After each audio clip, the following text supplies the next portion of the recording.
আমি সিঁড়ি দিয়ে উঠতে পারি না, কিন্তু এই অবস্থাতে আমাকে এখানে হেয়ারিংয়ের জন্য আসতে হয়েছে। মার বয়স প্রায় ৬০-৬৫ বছর। ওনার পাটা ফ্র্যাকচার হয়ে গেছে, পড়ে গেছিল।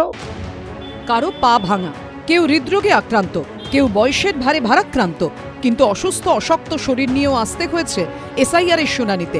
ইনি গৌরী পট্টনায়ক, বাড়ি নন্দীগ্রাম ১ নম্বর ব্লকের শামশাবাদে। পরিবারের দাবি ২০০২ সালের ভোটার তালিকায় নাম না থাকায় ডাক পেয়েছেন শুনানিতে। স্ত্রীকে শুনানিতে নিয়ে গিয়ে ভোগান্তি ও হেনস্থার মুখে পড়তে হয়েছে দুর্গাপুর স্টিল প্ল্যান্টের প্রাক্তন কর্মীকে। আমার স্ত্রী 72, উনি হাঁটু এমন অবস্থা যে উনি হাঁটতে চলতে পারেন না, ওনাকে ধরে আসতে হয়। আর আমি সিঁড়ি দিয়ে উঠতে পারি না, কিন্তু এই অবস্থাতে আমাকে এখানে হেয়ারিংয়ের জন্য আসতে হয়েছে। তার বাবা মা 30 বছর আগে মারা গেছে, তার কোনো ডকুমেন্ট নেই, যার জন্য বাধ্য হয়ে আমি এই বৃদ্ধ বয়সে আমার স্ত্রীকে নিয়ে এখানে এসেছি হেয়ারিং করতে। আমি আমার সমস্ত কিছু ডকুমেন্ট দেখিয়েছি। আমি যে 30 বছর 40 বছর সার্ভিস করেছি সেটাও দেখি। বলছে ওগুলো আপনার ফেলে দিন। আমি বলছি আমি ওনার হাজব্যান্ড। বলছে হাজব্যান্ড না, আপনি এখন স্বামী নয় আসামি।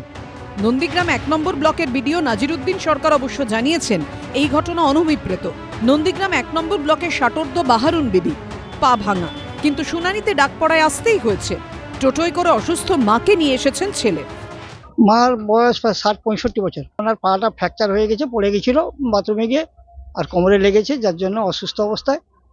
তো ৩ তলার উপরে তো উঠতে পারবে না, যার কালীন গাড়িতে করে নিয়ে বাইরের নিচে থেকে কাজগুলো করেছি। এসআইআরের শুনানিতে ভোগান্তির ছবি ধরা পড়ল কলকাতার আলিপুর মাল্টিপারপাস গভর্নমেন্ট গার্লস স্কুলে। আলিপুরের বাসিন্দা রমেশ বাহেতি। ২০০২ এর ভোটার তালিকায় নাম নেই স্ত্রী, খসড়া তালিকা থেকে নাম বাদ পড়েছে নাতিরও। অভিযোগ, শুনানিতে এসে ভোগান্তির মুখে পড়তে হয়েছে তাঁদের। These guys are not trained what they are supposed to do. আমার গ্র্যান্ড প্যারেন্ট 1987 এর পরে বর্ন হয়েছে।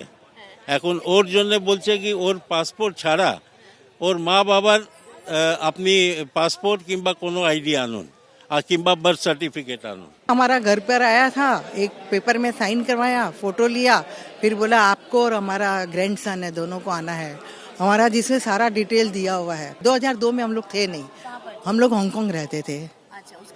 उसके बाद हम 2011 में इधर आए। ভোটার তালিকায় সংশোধনী পর্বে ঠিকানা ভুল থাকায় শুনানিতে ডাক পড়েছে আলিপুরদুয়ারের অদ্রিজা সরকার ঘোষের। তাঁর দাবি কমিশনের ভুলেই তার এই ভোগান্তি। আমাকে ডেকেছিলেন যে আমার ডকুমেন্টস নাকি ওখানে ঠিক জমা দেওয়া নেই। এদিকে আমি তো এই অঞ্চলেই থাকি, আমি তো 1980 থেকে ভোট দিয়ে যাচ্ছি। যেটা ওনারা পাঠিয়েছেন সেখানে অ্যাড্রেসের জায়গাটা ভুল ছিল। আমার অ্যাড্রেস হচ্ছে 23B বেকার রোড, আর এখানে তার পাশের রাস্তাটা হচ্ছে হেস্টিংস পার্ক রোড। তাই জন্যে এনারা যখন লিখেছেন, যখন তুলেছেন, তখন আমার অ্যাড্রেসটা হেস্টিংস পার্ক রোড করে দিয়েছেন, যেটা ভুল অ্যাড্রেস। আলিপুরের আরেক বাসিন্দার দাবি ২০০২ ভোট দিলেও ঠিকানা বদল করাতেই নাম বাদ পড়েছে তালিকা থেকে। এই পরিস্থিতিতে ভোগান্তির মুখে পড়তে হয়েছে তাঁকে। জন্ম এখানেই আমার, আর ওখানেই পড়েছি আমি।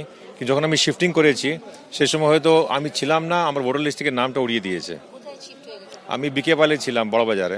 তো ওরা চাইছে না 2002-তে কোথায় ছিলেন আপনি, তো ওই লিস্টে নাম ছিল না আমার বলে আমাকে আসতে হচ্ছে।